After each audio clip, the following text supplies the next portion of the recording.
Hey guys, so I've got a new product here. This is the Maztech X4-LRF 2K.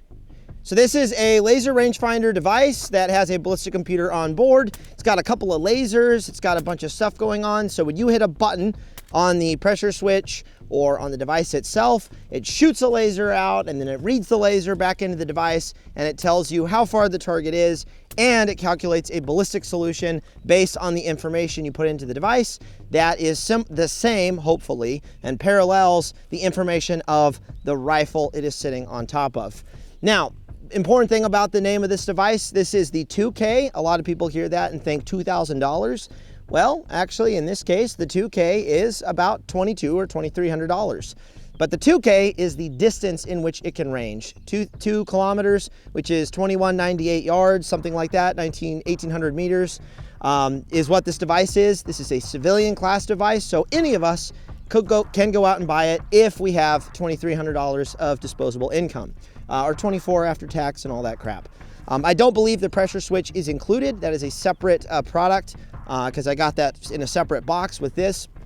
Maztec was kind enough to send these out to me. I don't get to keep them, I have to send them back. So this is going to be a very unbiased review on this product. But I will say, the TLDR, for those of you that don't want to watch, this is an excellent device to come to the market. It's exactly what I thought would happen after Vortex released their, cheaper LRF compared to all the military ones. Theirs is about the same price. I think it's a little bit cheaper, like $1,800. And sure enough, a few years later, there's a ton of devices that are popping up on the market. We've obviously got the Tango 4000, which is a new one as of a few months ago, and I've got one of those in the Armory. And now there's this one right here.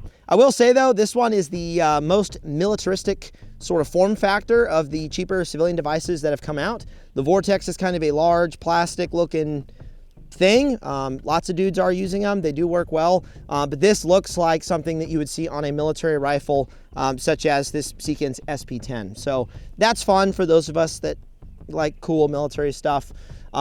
This device obviously is set up very similar to all the other ones. You have your selector switch here in the rear, very similar to your L3 devices, your PEC-15s, your Raptor, your Mars, all the military devices. You've got your little switch here for all your different modes. Pressure switch attaches here to the rear, and then I have that sort of coiled up and running down here to my firing hand. You could put it on the rail. It's not really long enough to run it to the stock for a bag grip, but here's kind of where a lot of guys do it. And then the ranging button is very easy for my hand to get to. This device has haptic feedback, which you can select, so it vibrates when you go to hit the lays. It also emits a little noise. You can really only hear it if you're up close to it, but it also has an auto ranging feature. So when you turn that on by, I think it's you hold down range, as you move the rifle, it is pulsating constantly and giving you, that feedback on what's going on, how far the target is in real time. There's like a 1.5 second delay with this particular device. When you hit the button, wait, there's your solution. On the 15K, which is the upgraded model from this, which you guys guessed it, is 15 kilometers. The laser is powerful enough, let's just say, that you're getting an instant reading. That's what they told me. I haven't gotten my 15K to look at yet, but it's so powerful, you hit the button and it's virtually instant for how far the target is, what your solution needs to be, and then you can get to blasting. So the 2K has a little bit of a delay because of power and a bunch of other scientific crap, and that is what it is. One interesting thing about this device is, and I believe it's this right here, they have what they're calling the hot shoe. So they have, and I hope I'm getting this right. It's either over here, it's part of the battery compartment. You can add on different modules. So when I called them, I talked about like AI integration for scanning a moving target downrange and detecting how fast the mover is moving. Some other crap like that. Unfortunately, the processors needed to integrate AI into technology like this is way too big and heavy, and the battery life is not long enough. But what this is going to allow is for people to attach an IR illuminator, because this device does have a vis laser. It also has an IR laser, and you'll be able to attach an actual illuminator. And when you toggle all the way up into the high modes, it literally says aiming laser high, illuminator high, no illum attached. So that probably does absolutely nothing. I could still range in that mode, but I'm not going to be able to activate my IR illuminator if I'm using a clip-on. And then of course there's a setting for both laser and illuminator if I have that attached. So that's a product that they are releasing in the future, kind of cool. Really only useful for those of us with night vision clip-ons. The IR laser built into the device, again, is very nifty. The only application I've ever seen in person for the IR laser being used on one of these devices were a couple of dudes in a helicopter shooting down at a bunch of targets. And they were running their lasers off of their devices instead of IR lasers on the weapon itself. So that's kind of cool. But am I going to be using an IR laser on here besides maybe for signaling? Probably not.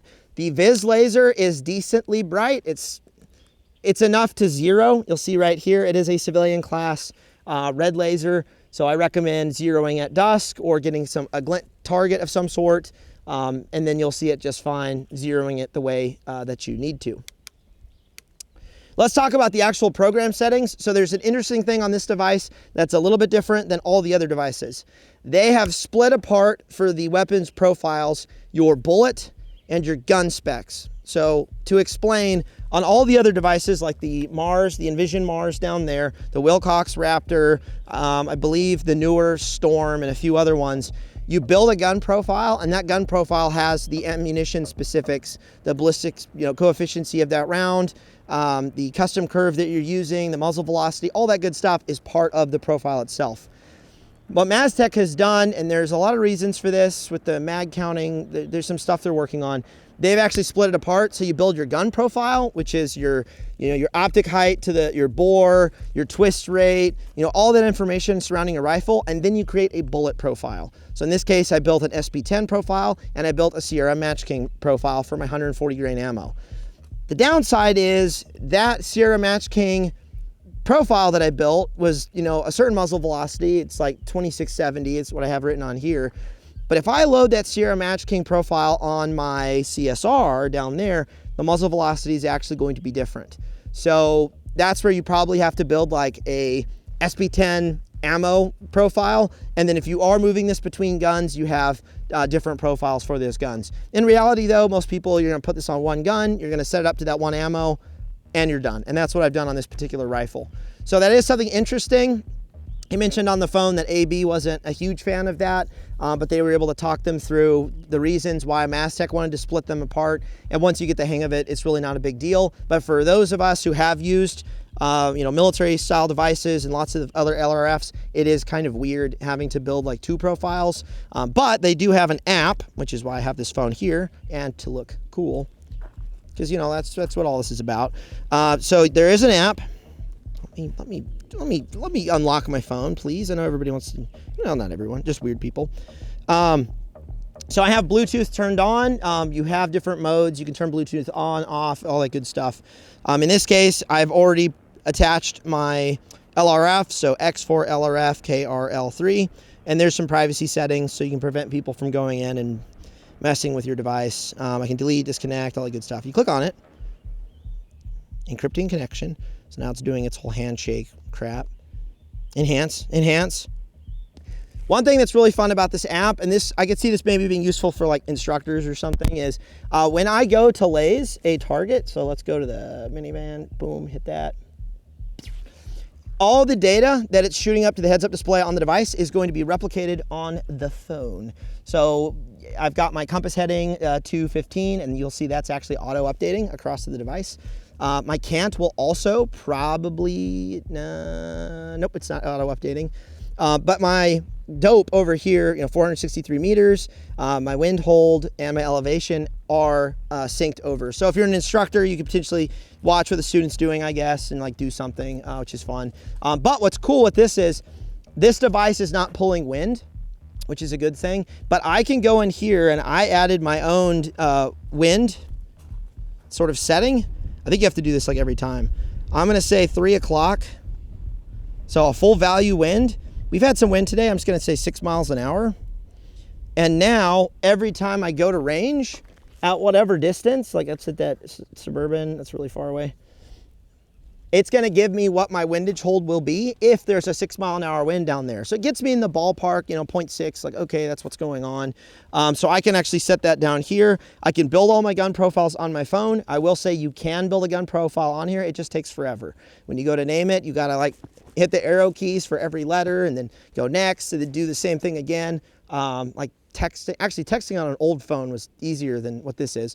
But you can build your profiles on a phone, both your ammunition and your rifle. And it really is as simple as I could have, say, 3 different ammunitions for this one gun. I have my weapon selection, so SB10, so boom, yeah, I want that, and then, you know, go back out.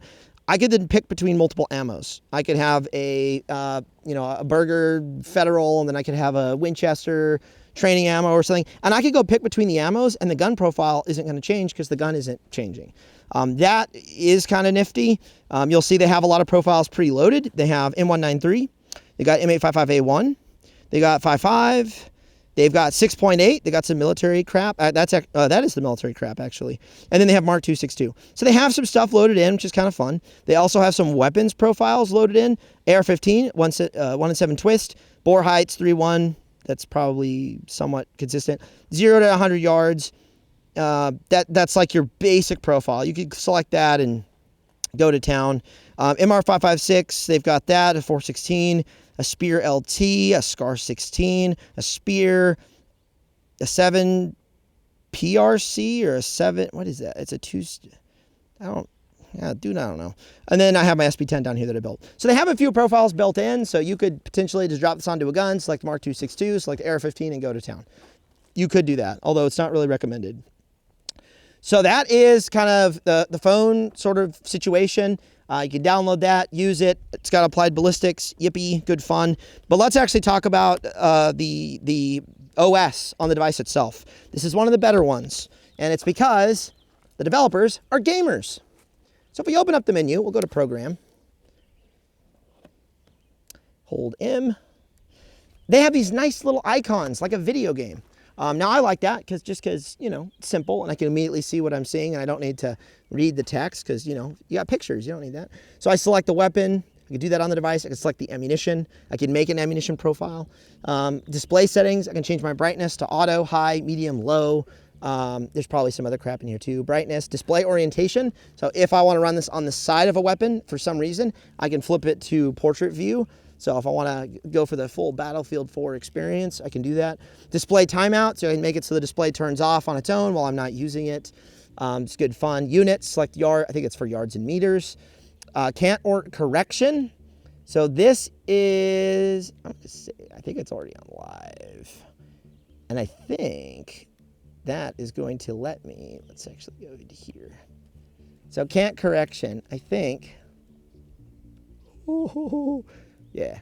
So if I were loophole shooting and I'm at an angle, you guys know that bolt trajectories change if you go to shoot your AR-15 off of a car, all cool at 90 degrees. Well, if I were shooting through a weird loophole as a sniper, and so let's actually go this way. It will go ahead and tell me when I get to a target. Well, and we'll demo this later. I'll actually shoot. So let's laze this humanoid. So he's at 470 meters. It's 1.8 to engage him for elevation, but I need to hold 3.3 to the right. And that does seem about right. So at an angle though, it gets kind of tricky because your Christmas tree is kind of wonky, but it gives you an idea of what to do so that you can take a much higher probability shot and get a hit. So you can turn that on, you can turn that off. You actually probably want it off most of the time because it's probably gonna eat juice. But I'm gonna leave it on because why not? System settings, radio settings, you can turn Bluetooth on and off. Power settings, you can turn on shake awake. So auto sleep, shake awake. Force, so I can select sensitivity, light, medium, heavy, button only. So you hit a button and it just turns on. I guess you would turn this on if you turned on auto off and then you'd have something like that. So that's like cool. I'm gonna say button only. It's probably what I have anyway. Battery type, you could select CR123 or CR123 rechargeable. That's probably very important. I'm just leaving it on CR123. I can turn the display off and I guess keep the device on. I don't understand why I would do that. And yeah, so that's that mode. So then you go back to this, then hold menu again, and we can keep going. So that is the device. It is very simple to use.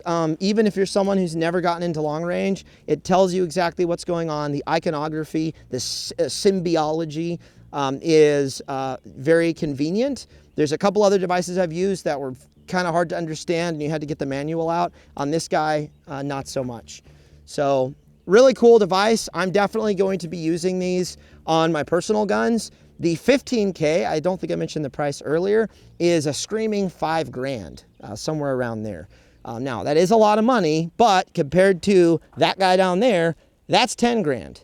It has a bunch of cool like military stuff on there, and it's a military device. There's some cool folks that are using that device, but it's 10 grand. The fact that the 15K will be half the price of that gives you practically instant solution, can range out to 15 kilometers, and it's civilian class. It doesn't get much better than that. Now, some of you will say, oh, it's still too expensive. If only they were 50 bucks. And I'm just here to tell you, military equipment is not meant to be cheap. In fact, it's the cheapest it's ever been in the history of the world. If you go and look at the cost of different weapons throughout history, longbows, crossbows, like a crossbow, based on how long it took a person to make back in the 13th century, and you know, do inflation and all that crap, a crossbow was like 30 grand. A samurai sword was like 60 grand. Body armor back in the day was hundreds of thousands of dollars. So the fact that people are complaining about the cost of some of this, it's like, yeah, it is expensive, but in the grand scheme of things, it's actually never been cheaper ever. The fact that I can wear armor for like $1,000, yeah, it's never been cheaper than that. So that's a fun study if you want to go down the rabbit hole and look at like old weapons. But this is absolutely getting cheaper than some of the military devices. So as soon as the 15K comes out and it's available, I'm buying one. Honestly, the 2K is good enough. I mean, it goes out to 1,800 meters. I mean, I haven't shot anywhere besides, I mean, even at Hat Creek, so boom. Furthest I think I shot there was like 1,400. Oh, no. I think it was more like 1,500 meters. But if I had a 2K, I'd be fine. The other reason for the 15K too, though, is it is a little bit more powerful. So depending on weather conditions, if you're lasing into the sun or something, you know, that isn't very reflective to bounce back, the 15K is probably going to be much more reliable at getting you a consistent range and a consistent firing solution. So I'll probably buy a 15K. I might buy a 2K. I may just skip the 2K.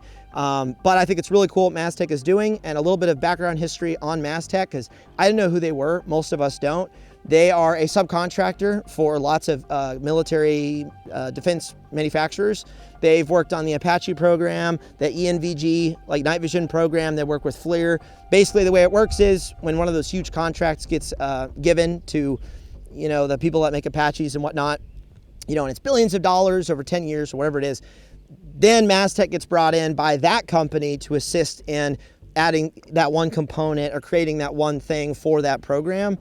So that's what they do. They're a high-end technology subcontractor for the military-industrial complex, but these are their first consumer products that they are providing, and they're making available to all of us. And I think that's based and very cool.